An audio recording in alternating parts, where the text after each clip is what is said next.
COVID-19 cases forcing at least 45 small school districts across Texas to temporarily stop offering in-person classes, according to the TEA.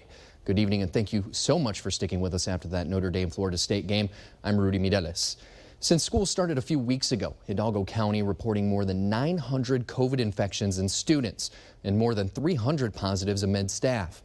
And while cases in Valley students continue rising, fear is keeping some kids at home until there are other learning options.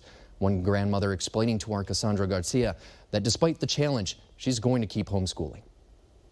Violet Blanco is 5 years old and would have started kindergarten this school year. But her grandmother, Elizabeth Blanco, refused to send her back for in-person classes in the midst of the pandemic, instead choosing to homeschool her.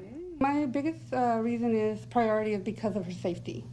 I'm seeing and hearing so many infections, and I just don't want my granddaughter to be a statistic. Violet has autism, ADHD, and a developmental delay. This creates an added challenge for homeschooling. Nonetheless, Elizabeth insists on keeping her granddaughter home. I do want her to continue education, especially since she is autistic. She needs as much of education she can get to, to advance.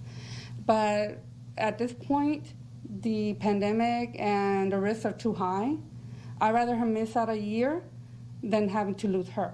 Elizabeth does different learning activities with her throughout the day, like writing, counting, and reading. But because of Violet's situation, they have to take breaks between each activity to maintain Violet's focus. I kind of try to work with her to keep her comfortable, but at the same time, she's learning. But regardless, it's still a challenge. However, she says she does want Violet to go back to school and hopes that school officials will finally implement a virtual program. I think they really need to think about the children first. Children should be our priority. They're actually our future. So if we don't have kids, then where will we stand? We need to make sure we take care of them. As parents, that is what I'm doing. I'm taking care of my granddaughter. Cassandra Garcia, Channel 5 News. Right now, a partial virtual learning option is heading to Governor Greg Abbott's desk. Up to 10% of students could learn remotely under Senate Bill 15. The legislation does come with a few requirements, including students must have passed their STAR exams, gotten a C or better in their courses, and they must also have no more than 10% of unexcused absences.